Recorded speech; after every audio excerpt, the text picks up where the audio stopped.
Blok Ambalat, sebuah wilayah strategis di Laut Sulawesi yang sejak awal 2000-an menjadi sumber ketegangan diplomatik antara Indonesia dan Malaysia. Kenapa? Karena di bawah lautnya tersimpan kekayaan luar biasa, minyak dan gas bumi yang nilainya triliunan rupiah. Kedua negara mengklaim kawasan ini berdasarkan peta dan hukum internasional versi masing-masing.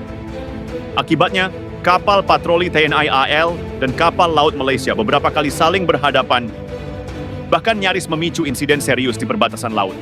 Tapi bagi Indonesia, Ambalat bukan sekadar sumber energi.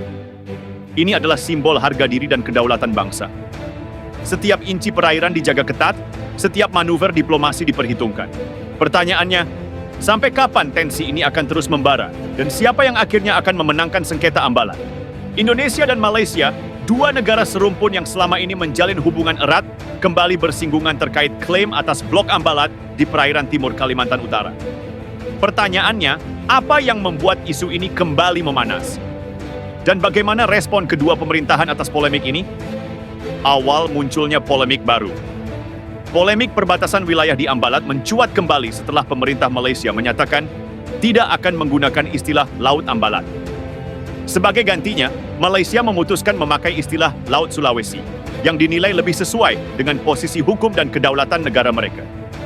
Pernyataan ini diungkapkan Menteri Luar Negeri Malaysia, Muhammad Hassan, dalam sidang Dewan Rakyat pada Senin, 4 Agustus 2025.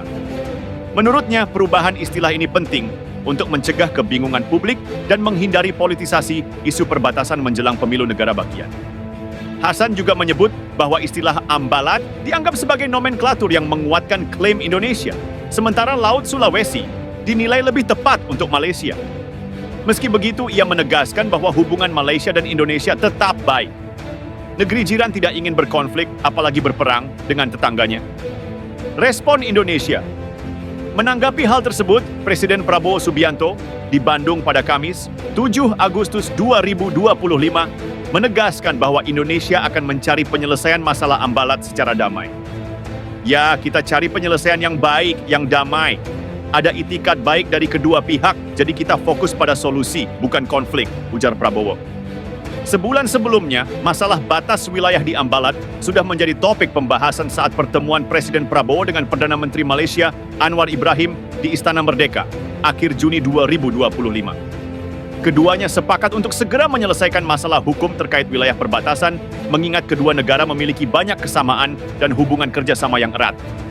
Sejarah singkat sengketa Blok Ambalat-Ambalat adalah blok eksplorasi minyak dan gas Indonesia di Laut Sulawesi yang tumpang tindih dengan wilayah ND6 dan ND7 yang diklaim Malaysia.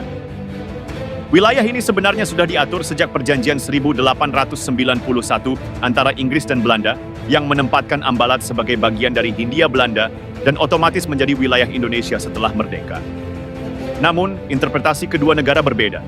Pada 1969, Indonesia dan Malaysia membuat perjanjian batas landas kontinen yang menempatkan Ambalat di wilayah Indonesia. 10 tahun kemudian, Malaysia menerbitkan peta baru yang memperluas batas landas kontinen mereka. Peta ini ditolak banyak negara ASEAN, termasuk Indonesia.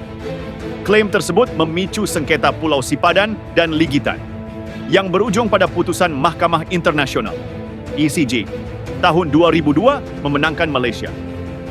Adapun klaim Ambalat hingga kini masih bergantung pada interpretasi masing-masing negara terhadap Konvensi Hukum Laut PBB atau UNCLOS 1982.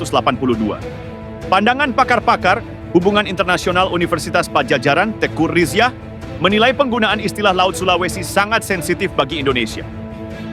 Masih ada trauma kegagalan mempertahankan Sipadan dan Ligitan di masa lalu, sehingga perubahan istilah ini memicu kekhawatiran publik.